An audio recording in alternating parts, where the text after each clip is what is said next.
People think age makes you invisible. That once your hair turns gray and your hands start shaking a little, the world stops listening. I used to believe that too, until the night my own son proved just how wrong and how dangerous that belief can be. My name is Eleanor Brooks, and I was 67 years old when my son invited me to what he called a small business dinner. He said it like he was doing me a favor. Like I should be grateful just to be included. "Mom, it's important," he told me over the phone. "A Japanese client. Big opportunity. Just show up, be polite, and let me handle the talking." I remember smiling to myself when he said that. Let me handle the talking. I'd been a high school teacher for 35 years. I handled talking for a living. But I didn't argue. I rarely did with my son anymore. His name is Daniel Brooks. Smart, ambitious, always chasing something bigger than what he had. And married to a woman named Claire, who smiled with her mouth, but never with her eyes. That night, I wore my nicest navy blue dress. Nothing flashy, just clean, pressed, dignified. Daniel hates when I dress too modest, says it makes him look poor by association. Funny how children forget who paid for their first suits. The restaurant was one of those high-end Japanese places downtown. Dim lights, polite whispers, prices that made you swallow hard before ordering water. The kind of place where respect lives in the details. Daniel greeted the client, Mr. Kenji Morita, with exaggerated confidence. Too loud, too eager. Mr. Morita was calm, observant. The kind of man who listens more than he speaks. And then there was me, introduced as my mother, not a partner, not an investor, not the woman who quietly funded half of Daniel's company, just my mother. We sat, menus opened, polite nods exchanged. Claire barely acknowledged me, scrolling her phone under the table like she was bored already. Now here's the part my son didn't know, and hadn't known for years. Before I became a teacher, I studied languages, Japanese included. I never lost it. You don't lose something you worked that hard to earn. So when Daniel leaned slightly toward Mr. Morita and switched languages, my spine stiffened. At first, it was business talk, margins, imports, logistics. Then his voice dropped, and that's when I heard it. He laughed softly and said something that made my blood run cold. He called me confused, said I was forgetful, said I was not fully there anymore, but harmless, and that my money situation was handled. Handled. As if I were a drawer you shove things into and forget about. Mr. Morita glanced at me. Just briefly. His eyes didn't show shock. They showed something worse. Concern. I felt the heat rise in my chest. 35 years of standing in front of classrooms. 35 years of raising a child alone after his father passed. 35 years of scraping, saving, sacrificing, reduced to a joke at my own table. But I didn't react. I didn't gasp. I didn't interrupt. I didn't expose him. I picked up my tea and took a slow sip, like I hadn't understood a word. Because when someone thinks you're weak, they tell you everything. Dinner ended politely. Mr. Morita thanked us. Daniel walked out glowing, slapping my shoulder like I was a lucky charm. "You did great, Mom," he said. "Didn't say a word." That night, I went home alone. My apartment was quiet. Too quiet. I sat at my small kitchen table and stared at the wall for a long time. I thought about the transfers, the temporary loans, the money I'd given Daniel when he said the business was struggling, the promises of partnership paperwork that never came. I stood up, walked to my bedroom closet, and opened the safe. Empty. No cash. No documents. Nothing. 10 years of savings. Gone. I didn't scream, didn't cry. I sat down on the edge of my bed and felt something inside me harden. Not anger, clarity. They thought I was old. They thought I was slow. They thought I was afraid to speak. What they didn't know was that silence had never meant surrender. It meant preparation. And as I closed that empty safe, one truth settled into my bones. If my son thought humiliating me was the worst thing he'd ever do, he had no idea what happens when a mother finally stops protecting her child from consequences. And that realization was only the beginning. That night, after I found the safe empty, I didn't sleep. Not because I was panicking, because my mind wouldn't shut up. See, panic is loud, but clarity is quiet. It sits with you, taps you on the shoulder, and says, "Now you finally see it." I made myself a cup of chamomile tea and sat back down at the kitchen table. Same spot where I'd paid bills and graded papers for decades. The clock ticked like it always had, steady and indifferent, as if it didn't care that my whole world had just tilted sideways. $200,000, 10 years of saving, every skipped vacation, every extra shift tutoring kids after school, every no I told myself so my son could hear yes. And Daniel didn't even bother to ask this time. He just took it. I thought back to all the little moments I brushed off. The way he rushed me when I asked questions. The way Claire rolled her eyes when I mentioned paperwork. The way Daniel always said, "Mom, you wouldn't understand business." Funny thing is, I understood it just fine. What I didn't understand was how I let myself be treated like a charity instead of a partner. Around 3 in the morning, I opened my old filing cabinet, the one Daniel thought was just full of lesson plans and retirement brochures. I smiled to myself, because teachers don't throw things away. We document. Bank statements, transfer confirmations, emails where Daniel promised returns, texts where he thanked me for believing in him and said he'd make it right. I laid them out across the table like a puzzle finally coming together. That's when I realized something important. This didn't start last night at the restaurant. That dinner was just the moment the mask slipped. The disrespect had been building for years. The next morning, Daniel didn't call. Neither did Claire. They didn't check on me. Didn't ask how I was feeling. Didn't even pretend to worry I'd noticed the money was gone. That silence told me everything I needed to know. By noon, I put on my coat and walked to a small law office 3 blocks from my apartment.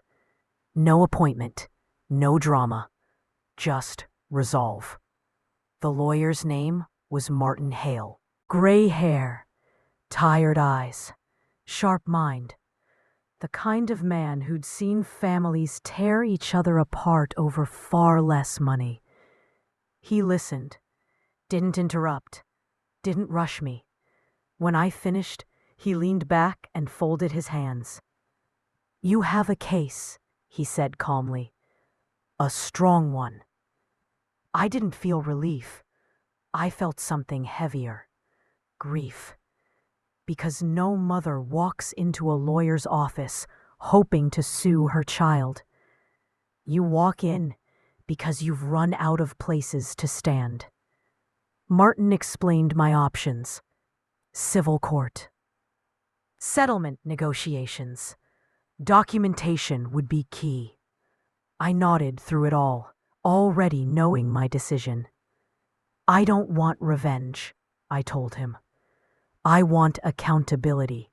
He studied me for a moment, then nodded. "Those are the clients who usually win." That afternoon, Sarah came by. Sarah used to be one of my students years ago. Brilliant, organized, fierce in that quiet way. She worked in international consulting now and had helped Daniel more times than he deserved. I didn't even have to explain much. She saw the papers on my table and understood immediately. "He did this," she said softly. Not a question. "Yes," I replied, "and he thinks I won't fight back." Sarah's jaw tightened. "He made a mistake," she said. "A very expensive one." Over the next few days, pieces started moving, quietly. No shouting, no confrontations, just emails sent, records gathered, conversations documented, and all the while, Daniel kept celebrating. Photos on social media, smiling dinners, champagne glasses clinking. I watched it like someone watching a storm, from inside a solid house. Not scared, prepared. Then came the call. Daniel finally rang me 3 days later. Voice smooth, casual. "Hey, Mom, everything okay?" I let the silence stretch. "Why wouldn't it be?" I asked. "Well, you've been quiet." So had he. "I've been thinking," I said evenly. "About what?" "About respect." He laughed. Actually laughed. "Mom, you're being dramatic." That word landed harder than any insult at the restaurant. "I want my money back," I said. Calm, clear. The line went dead quiet. "Excuse me?" "You heard me." He sighed, irritated now. "Mom, that money's tied up in the business. You can't just—" "I didn't give it as a gift." "You didn't say it wasn't. And you didn't say you were taking it without asking." He paused. Then his tone shifted. "You wouldn't take this to court," he said, confident, dismissive. "It would destroy the family." I smiled to myself. "No," I said softly. "What destroys families is lying to the people who raised you." I hung up before he could respond. That night I stood by my window and watched the city lights flicker on. I felt sad. Of course I did.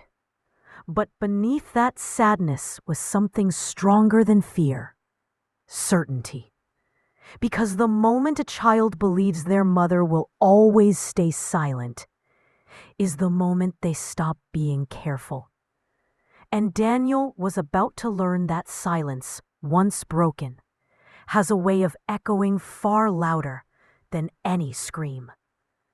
And soon, the people he respected most were going to hear it too. By the time Daniel realized I wasn't bluffing, the ground under his feet was already cracking. He thought silence meant weakness. That was his biggest mistake. See, I'd been quiet my whole life, not because I didn't have a voice, but because I chose when to use it. And when an old woman finally speaks, she doesn't waste breath. The next week moved fast. Too fast for him. Martin filed the first notice. Clean, professional, no emotion, just facts. Dates, amounts, transfers, promises. Every dollar Daniel took suddenly had a paper trail, and every excuse he'd ever made started collapsing like cheap drywall. I didn't tell Daniel I'd filed. I didn't need to. He found out the same way arrogant people always do, when consequences knock instead of asking permission. It was a Tuesday morning when he showed up at my door. Didn't call. Didn't text. Just stood there knocking like a man who'd lost control of his own story. I opened the door slowly, took one look at his face, and knew. The confidence was gone. That polished businessman mask cracked straight down the middle. "Mom," he said, forcing a smile, "we need to talk." I stepped aside and let him in, not because I was scared, but because I wanted him to see how calm I was. He sat at my kitchen table, the same table where he used to do homework, tapping his pencil and asking for snacks like the world owed him something. Funny how tables remember everything. Claire didn't come. That told me even more. "So," I said, pouring myself coffee, "you got the notice." His jaw tightened. "You went to a lawyer." "Yes." "You're really doing this?" "I already did." He rubbed his face with both hands, pacing now. "You don't understand what this could do to me." I finally looked up. "Oh, sweetheart," I said softly. "I understand exactly." He stopped pacing. "Then why?" That question hurt more than anything he'd said in Japanese that night. "Because," I replied, "you forgot who I am." Silence filled the room. "You think I'm just your mother," I continued. "The woman who forgives everything, who sacrifices quietly, who smiles through disrespect." He opened his mouth. I raised my hand. "No, let me finish." I stood up straight, shoulders back, the way I used to stand in front of classrooms full of teenagers who thought they knew everything. "I am the woman who raised you alone after your father died. I am the woman who worked 2 jobs so you could go to college. I am the woman who sold her house so you could play businessman." My voice didn't shake. That scared him more than yelling ever could.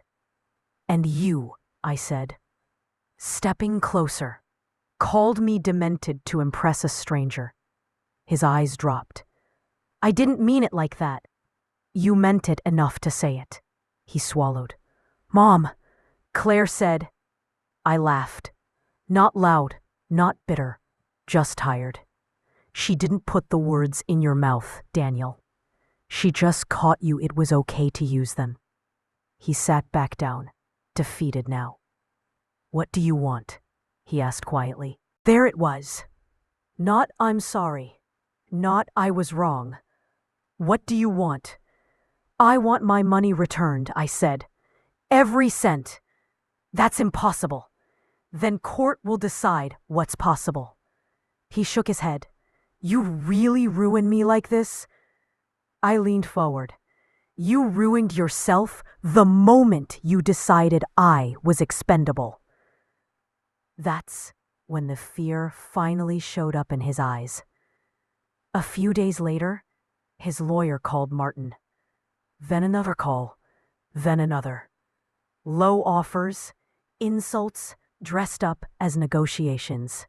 "Family should handle this privately," they said. Martin just smiled and said, "Family shouldn't steal." Meanwhile, something else was happening. Something Daniel never saw coming. Sarah had quietly reached out to Mr. Takahashi. Not with anger, Not with threats, with truth. And truth travels fast when it's spoken in the right language. I didn't know about it at first. Sarah only told me later when everything started unraveling for Daniel at lightning speed. Meetings postponed, emails unanswered, phone calls not returned. Daniel called me one night, voice shaking.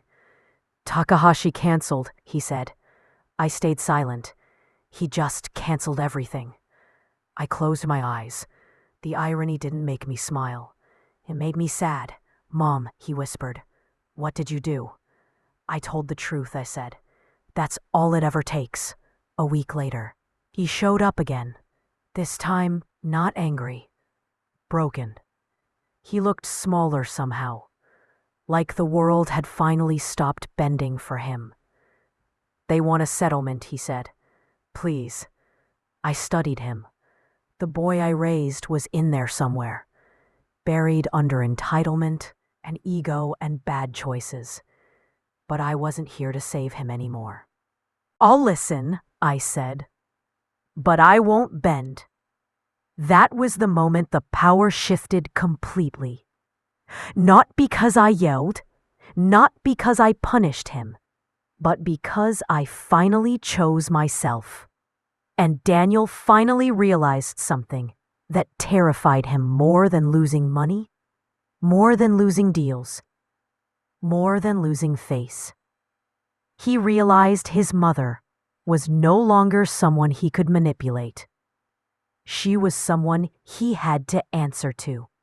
And that realization, that was just the beginning of his reckoning. When Daniel asked for a settlement, I knew something inside him had finally snapped. Not cracked, snapped. Men like my son don't bend easily. They posture, they bluff, they talk louder. But when they come back quieter than before, shoulders slumped, eyes hollowed out, that's when reality has finally gotten its hands on them. We met at Martin's office that Friday afternoon. Neutral ground, cold walls, no childhood memories to hide behind. Daniel came alone.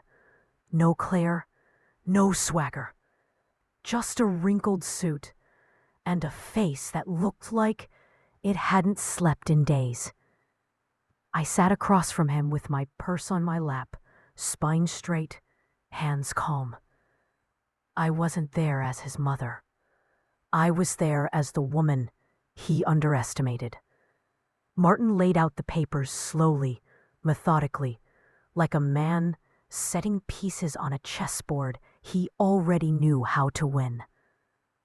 The amount owed, he said, tapping the page, plus interest, legal fees included. Daniel flinched. That's more than I took, he said.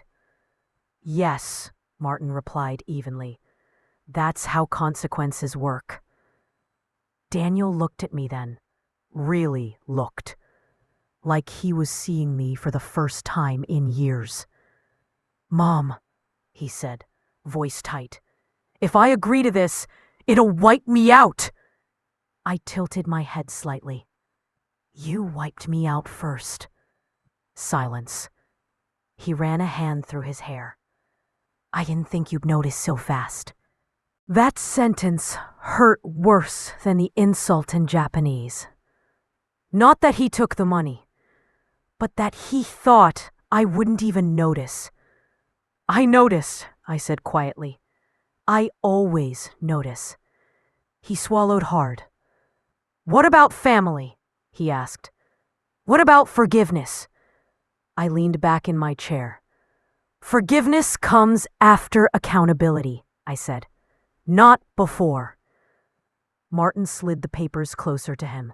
You can sign, he said, or we proceed to court Monday. Daniel stared at the documents like they were written in another language. Finally, he picked up the pen. His hand shook, and as he signed his name, line by line, something in him seemed to deflate completely. I didn't feel triumph. I felt finality. When we left the office, Daniel walked beside me in silence, all the way to the elevator. At the doors, he finally spoke. "You really understood everything I said that night, didn't you?" I met his eyes. Every word. He closed his eyes briefly, like he wished he could crawl out of his own skin. "I was showing off," he admitted, "trying to look strong." I nodded. Strong people don't need to humiliate others to feel powerful. The elevator dinged.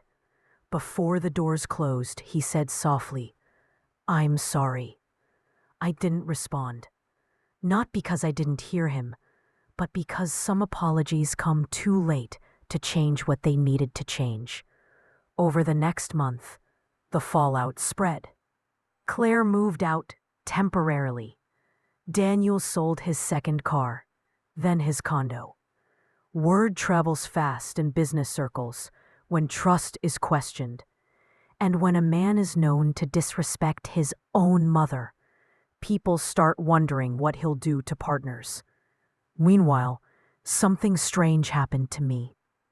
I slept better. I laughed more. I started taking walks again, slow ones, listening to the city breathe. The money came back in stages, wired into my account like quiet acknowledgments of guilt. Every notification didn't feel like victory. It felt like closure. One afternoon, Sarah came by with coffee and sat across from me at the kitchen table. "You okay?" she asked. I smiled. I'm finally honest with myself. She raised an eyebrow. "I spent years making myself smaller so my son could feel bigger," I said. "I won't do that again." A few weeks later, Daniel called. Not to ask for anything, just to talk. "I'm starting over," he said. "New job, smaller, real." I listened. "I don't expect you to trust me," he added. "I just wanted you to know." "I hear you," I said. We didn't fix everything that day. We didn't pretend. But something shifted. Not forgiveness, respect. And respect is harder to earn back than love. That night, as I sat by my window, watching the lights come on, one by one, I thought about how close I came to staying silent forever. How easy it would have been to cry alone, to tell myself that's just how children are, to accept betrayal as the price of motherhood. But I didn't. And because I didn't, my son learned a lesson no business school ever taught him, that the woman who gave you life can also be the woman who teaches you how to live with your choices. And as calm as things felt on the surface now, I knew one final truth still hadn't fully landed for Daniel yet. Because the hardest part wasn't losing money. It wasn't losing status. It was realizing that the mother he thought he could dismiss was the one person who would never forget. And that realization was still working its way through him. The quiet didn't last. It never does. Peace has a way of inviting unfinished business back to the table, especially when pride hasn't fully died yet. 2 weeks after Daniel signed that settlement, I got a call from a number I hadn't saved. I almost ignored it. Something told me not to. "Hello?" I said. There was a pause, then a familiar voice, tight and clipped. "It's Claire." Ah, there it was. Daniel's wife, the woman who smiled at me with lips, but never with eyes. The woman who once told her friends, right in my living room, that old people exaggerate when they feel useless. I closed my eyes slowly. "What do you want, Claire?" I asked. Not unkind, just tired. "We need to talk." "No." I said. You need to talk. I'm listening. Silence again. Then a sigh, heavy with frustration. Daniel didn't tell me everything, he said. About the money, about the contract, about how serious this really was. I leaned back in my chair and stared at the ceiling fan, turning slow circles. He didn't tell you, I said evenly, because lies need darkness to survive. She exhaled sharply. He's blaming himself.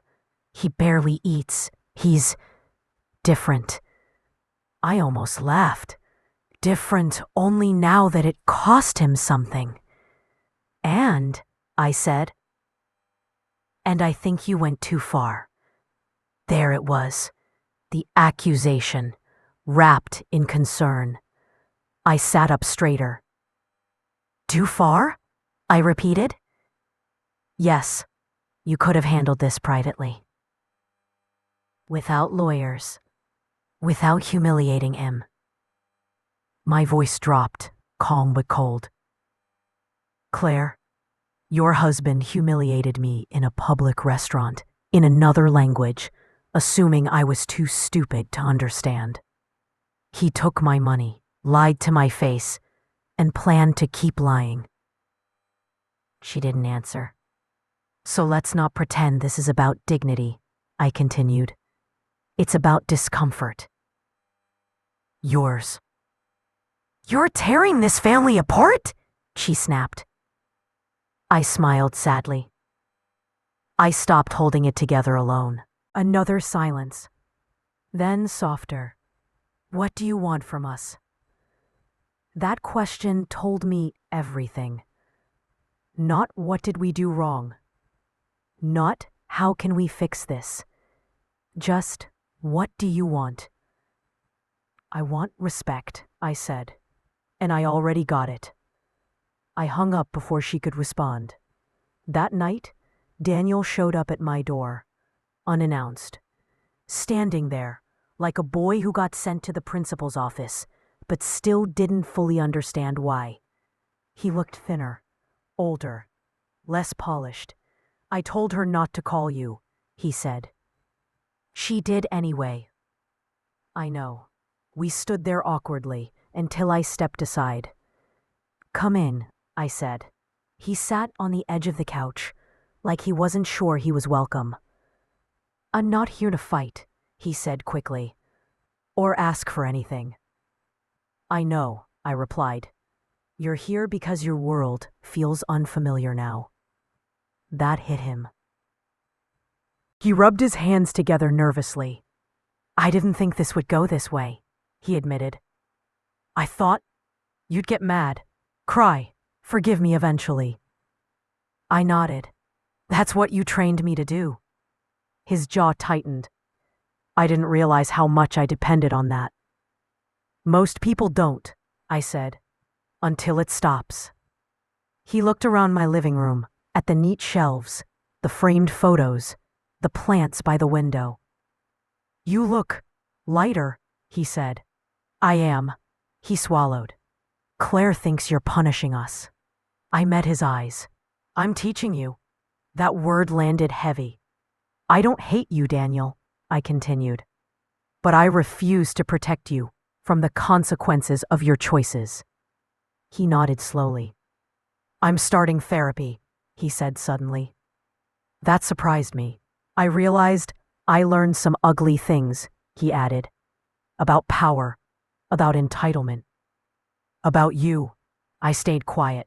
I thought you existed to support me, he said, not the other way around. Tears welled in his eyes then, real ones, not performative. I'm ashamed of that.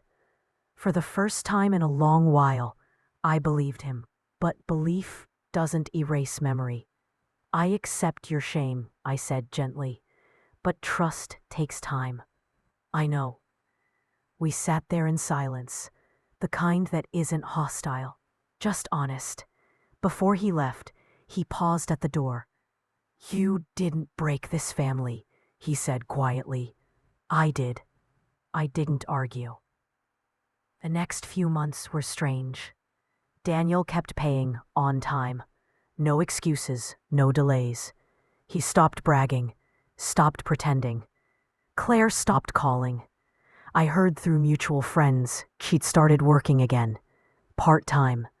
Not glamorous, but real. And me? I did something I hadn't done in years. I enrolled in a business seminar.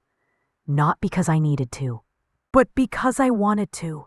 Sitting in that room, surrounded by people half my age, I felt something bloom inside my chest. Not revenge, not bitterness. Purpose. One afternoon after class, a woman leaned over and whispered, "What do you do?" I smiled. "I rebuild," I said. Weeks later, I got an email from Mr. Takahashi. He wanted to meet. "Business opportunity," the subject line read. I laughed out loud. Life has a wicked sense of timing. As I closed my laptop, I realized something that stopped me cold. That night in the Japanese restaurant, the one that shattered me, wasn't the moment I lost my son. It was the moment I stopped losing myself. And Daniel, he was only beginning to understand that the woman he thought was weak was just quiet. And quiet women, when they finally speak, change everything. But the real test, it wasn't over yet. Because soon, Daniel would have to face a truth even harder than paying money back. He'd have to live with the knowledge that his mother didn't need him anymore to survive. And that realization, that was coming fast. People think power always announces itself. They expect it to be loud, flashy, aggressive. They're wrong. Real power shows up quiet, steady, and unapologetic. After that meeting with Daniel, something inside me settled. Not softened, settled. Like a storm that finally understood. It didn't need to rage anymore to be respected. I kept my routine simple. Morning walks, coffee by the window, business seminar twice a week. No drama, no chasing, no explaining myself to anyone. That's when life decided to test me again. It always does, right when you start feeling steady. One Thursday afternoon, I got a call from a number I did recognize this time. My daughter-in-law's mother. I almost laughed. If emotional gymnastics were an Olympic sport, that family would take gold. I let it ring twice before answering. "Yes," I said. Her voice came out sugary, stretched thin over something sharp. "Hello, dear. This is Margaret, Claire's mother." "I know who you are," I replied calmly. A pause. She clearly wasn't expecting that tone. "Well, I was hoping we could talk, woman to woman." I leaned back in my chair. "About what?"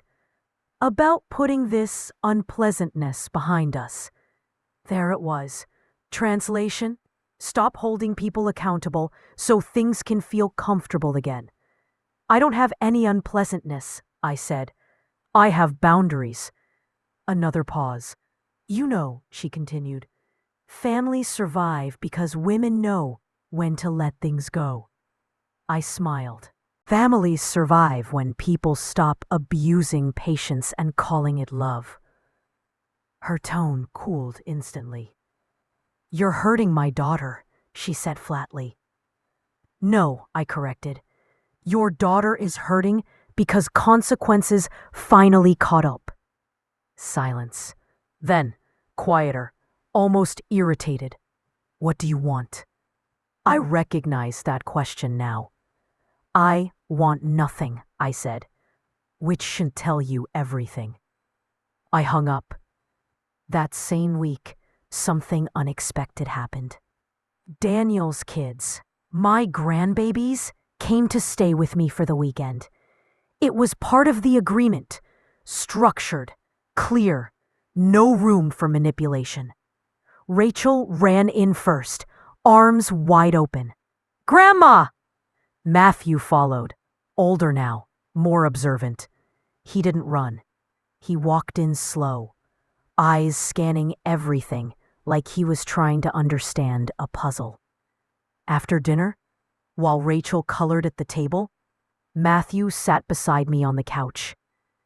"Dad cries a lot now," he said suddenly. I didn't flinch.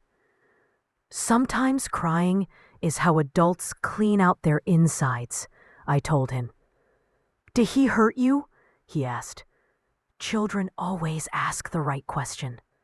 "Yes," I answered honestly. "On purpose?" That one stung. "Yes," I said again, but he didn't understand what it would cost. Matthew nodded, absorbing that. "Mom says you're scary now." I laughed softly. "Why?" "Because you don't beg anymore." That nearly broke me. I wrapped my arm around him and kissed the top of his head. "Never beg for respect," I whispered. "Anyone who needs you to beg never planned to give it." That night, after they were asleep, I sat alone in the quiet house. And for the first time in years, I didn't feel lonely. I felt anchored. The next month, Mr. Takahashi and I met for lunch. Same restaurant, same table. But this time, I wasn't trembling. I wasn't listening for betrayal. I was listening for opportunity. "You have instincts," he said after I explained my ideas. "Strong ones." "I had them before," I replied. "I was just trained not to trust them." He smiled knowingly. "Many women are." We talked numbers, structure, long-term plans. When I walked out of that restaurant, contract folder under my arm, I realized something that made me stop in my tracks. Everything Daniel had ever taken from me led me right here. Not because he meant to help me, but because I refused to stay broken. That night, Daniel called. "I heard you met with Takahashi," he said. "Yes." "You're really doing this," he said quietly, "building something." "I already did," I replied. "Now I'm expanding." He hesitated. "I'm proud of you," he said. I let that sit. "Thank you," I said finally. "But pride without change is just noise." I know. And for once, I believed him. But growth isn't linear. Just when things started stabilizing, Claire made one last move. A desperate one. And it involved the only leverage she thought still worked on me. The kids. What she did next would force me to make the hardest decision of all. One that would define whether this story ended in healing or permanent distance. And that choice, it was coming faster than I expected. People always assume the final test comes wrapped in noise. Screaming, threats, lawyers, courtrooms. Mine showed up wearing a calm voice and fake concern. It was a Tuesday morning when Claire sent the message. Not a call, not an explosion. A message. "Daniel says the kids are confused. They think you're pulling away. Maybe it's best if visits stop for a while, until things settle." I stared at my phone for a long minute. There it was. The oldest weapon in the book. Access. When people lose control over you, they reach for what still hurts. I set the phone down, poured myself coffee, and sat at the kitchen table like I always do. No panic. No rushing to respond, because panic is what manipulators count on. Instead, I opened my notebook. Yes, I still keep one. Old habit. pages filled with notes, dates, receipts, reminders, promises made, and promises broken. People call it paranoia. I call it preparation. I drove to my lawyer's office that afternoon. Robert didn't look surprised when I told him. "She finally played that card," he said. "Yes," I replied, "and she played it sloppy." He smiled. "She doesn't realize you documented everything, does she?" "No," I said. "She never believed I was capable of foresight." That was her first mistake.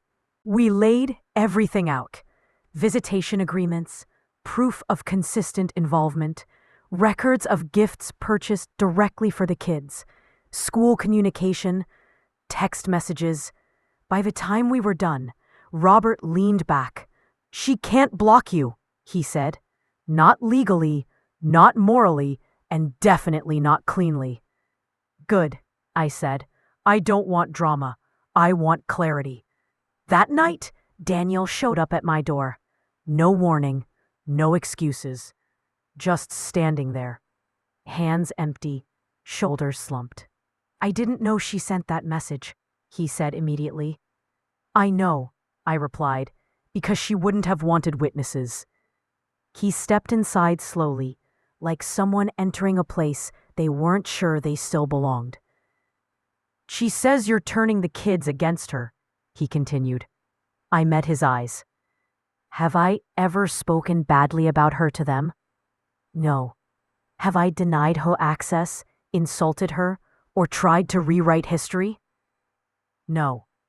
"Then this isn't about me," I said calmly. "It's about control." He exhaled hard, rubbing his face. "I'm tired," he said. "I don't know how to fix this."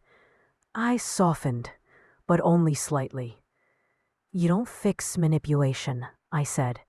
"You stop feeding it." He nodded slowly. "I told her the visits continue," he said. "No conditions, no pauses." Good. That was growth. The next Saturday, the kids came over like usual. Rachel ran straight into my arms. Matthew followed, quieter again. We baked cookies, watched old movies, did homework at the dining table. Normal. And that's when I realized something important. The kids weren't confused. They were watching. Watching who stayed steady. Watching who spoke with honesty. Watching who didn't collapse under pressure. That night, after they went to bed, I sat on the porch and let the cool air settle my nerves. I thought about the woman I used to be, the one who apologized too fast, the one who stayed silent to keep peace, the one who thought endurance was the same thing as love. She wouldn't recognize me now, and I was proud of that. 2 weeks later, Mr. Takahashi called me into his office. He closed the door behind us and gestured for me to sit. "I have news," he said. I waited. "The board has reviewed your proposal." My heart didn't race. I trusted my work. "They want you to lead the U.S. expansion," he continued. "Not advise, lead." I blinked. "That's significant." He smiled. "You are significant." We discussed terms, structure, authority. When he slid the paper across the desk, I stared at the number longer than I expected. Not because it scared me, but because it proved something. I was never weak. I was just surrounded by people who benefited from me believing I was. When I told Daniel, he was quiet for a long time. "Mom," he said finally, "you're doing better than I ever did." "I'm doing honest," I replied. "That's the difference." Claire didn't take the news well. She stopped hiding it. Cold stares at pickups, sharp comments under her breath. Once she muttered, Must be nice to play victim and get rewarded. I looked her straight in the eye. It's nice to tell the truth and survive it. She said nothing after that. Months passed. Payments continued. Boundaries held. And slowly, something unexpected happened. The tension loosened, not because wounds disappeared, but because lies ran out of oxygen. Then one afternoon, Matthew asked me a question that stopped me cold. "Grandma," he said, "do you think people can change?" I thought carefully. "Yes," I said, "but only when they stop blaming others for who they are." "Is Dad changing?" I smiled softly. "He's trying, and trying counts." Rachel looked up from her drawing. "Are you happy now?" I didn't hesitate. "Yes," I said, "because I finally like the woman I wake up as." That night, alone again, I opened my diary. I wrote about fear, about silence, about dignity. And then I wrote something I never expected to write at this stage of life. This isn't the end. It's the beginning of the chapter where I stop shrinking. But just as I closed the book, my phone buzzed. A message from an unknown number. One sentence. "You think you won, but you don't know everything yet." I stared at the screen. Some stories don't end quietly. And whatever was coming next, it was going to force the truth into the open, once and for all. At my age, you learn something most people never do. Threats don't scare you anymore. They just annoy you. That message sat on my phone for a full hour before I even bothered reacting. No racing heart, no shaking hands, just a slow, steady thought forming in my mind. If you're hiding something, eventually you get tired of carrying it. And sure enough, 2 days later, the truth walked right up to my door on its own. It wasn't Claire. It was her sister. She showed up unannounced, standing on my porch, like she wasn't sure if she should knock or run. Same eyes as Claire, but none of the arrogance. Just nerves and guilt tangled together. "Can we talk?" she asked. I stepped aside. She sat on the edge of the couch, wringing her hands like a teenager caught lying. "I can't keep this to myself anymore," she said. "What they did to you, it didn't stop with the money." I stay quiet. Silence makes people confess faster than anger ever could. She swallowed hard. "Claire told people you were unstable," she said. "That you didn't understand contracts, that you agreed to everything but forgot later." There it was, gaslighting with a smile. "She said it so often that people believed it," her sister continued. "Even Daniel started repeating it without realizing." I nodded slowly. "I figured. There's more," she said, voice shaking. "The night of that Japanese dinner, Claire pushed him to say those things. She told him it would make the client trust him more if he positioned you as incompetent." I closed my eyes for a moment. Not from pain, from clarity. "Do you have proof?" I asked. She pulled out her phone. Messages, voice notes, dates. All the pieces I never needed for revenge, but absolutely needed for truth. "Why are you telling me this now?" I asked. Her shoulders slumped. "Because I watched my kids look at you like you were disposable. And I realized that's what they're learning from us." I stood up.